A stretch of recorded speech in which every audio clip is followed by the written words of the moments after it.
ನಮಸ್ಕಾರ ಎಲ್ಲರಿಗೂ. ನಾನು ನಿಮ್ಮ ಪ್ರೀತಿಯ ರಾಯಚೂರು ಹುಡುಗಿ. ತಮಗೆಲ್ಲರಿಗೂ ಅಮ್ಮನ ಅಡುಗೆ ಮನೆ ಕಾರ್ಯಕ್ರಮಕ್ಕೆ ಹೃದಯಪೂರ್ವಕ ಸ್ವಾಗತ.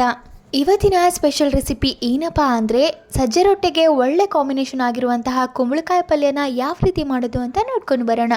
ಮೊದಲಿಗೆ ಈ ಕುಂಬಳಕಾಯಿ ಪಲ್ಯನ ಮಾಡಲಿಕ್ಕೆ 2 ದೊಡ್ಡ ಪೀಸಷ್ಟು ಕುಂಬಳಕಾಯಿನ ತೊಗೊತಾ ಇದ್ದೀನಿ. ಅದರಲ್ಲಿರುವಂಥ ಬೀಜ ಎಲ್ಲ ತೆಗೆದು ಹಾಗೆ ಸಿಪ್ಪೆ ಸಹ ತೆಗೆದು ತುಂಬ ಚಿಕ್ಕದಾಗೆ ಕಟ್ ಮಾಡ್ಕೋಬೇಕು.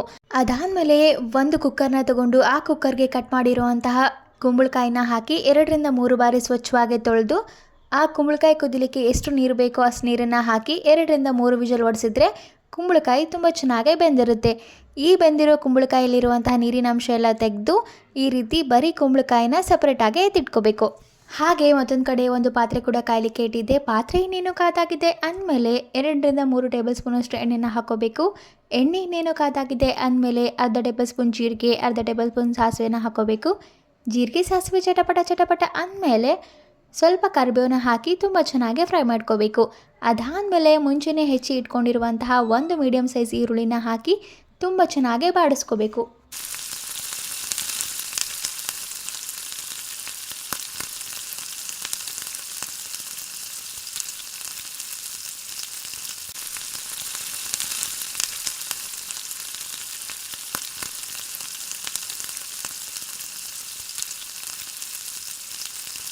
ಈರುಳ್ಳಿ ಇನ್ನೇನೋ ಫ್ರೈ ಆಗಿದೆ ಅನ್ನುವಾಗ ರುಚಿಗೆ ತಕ್ಕಷ್ಟು ಉಪ್ಪನ್ನು ಹಾಕೋಬೇಕು. ಅದಾದಮೇಲೆ ಮುಂಚೆನೇ ಬೇಯಿಸಿ ಇಟ್ಕೊಂಡಿರುವಂತಹ ಕುಂಬಳಕಾಯಿನ ಇದೇ ಹಂತದಲ್ಲಿ ಹಾಕ್ಕೊಂಡು 1 ಚಿಟಿಕೆಯಷ್ಟು ಅರಿಶಿನ ಕೂಡ ಹಾಕೋಬೇಕು. ಹಾಗೆ 2 ರಿಂದ 3 ಟೇಬಲ್ ಸ್ಪೂನಷ್ಟು ಅಚ್ಕಾರದ ಪುಡಿನ ಹಾಕ್ತಾ ಇದ್ದೀನಿ. ನೀವು ಈ ಕುಂಬಳಕಾಯಿನ ಮುಂಚೆನೇ ಬೇಯಿಸ್ಕೊಂಡು ಈ ರೀತಿ ಒಗ್ಗರಣೆ ಹಾಕೋಬೋದು, ಅಥವಾ ಕುಂಬಳಕಾಯಿ ಒಗ್ಗರಣೆ ಹಾಕಿದ ಮೇಲೆ ನೀರನ್ನು ಹಾಕಿ ಕೂಡ ಬೇಯಿಸ್ಕೋಬೋದು.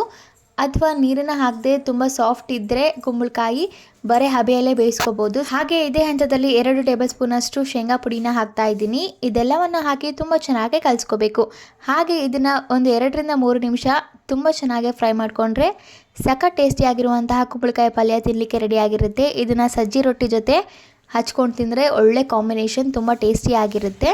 ಸೊ ಇದಾಗಿತ್ತು ಇವತ್ತಿನ ಸ್ಪೆಷಲ್ ಹಾಗೆ ತುಂಬ ಸಿಂಪಲ್ ಆಗಿ ಮಾಡುವಂತಹ ಕುಂಬಳಕಾಯಿ ಪಲ್ಯ.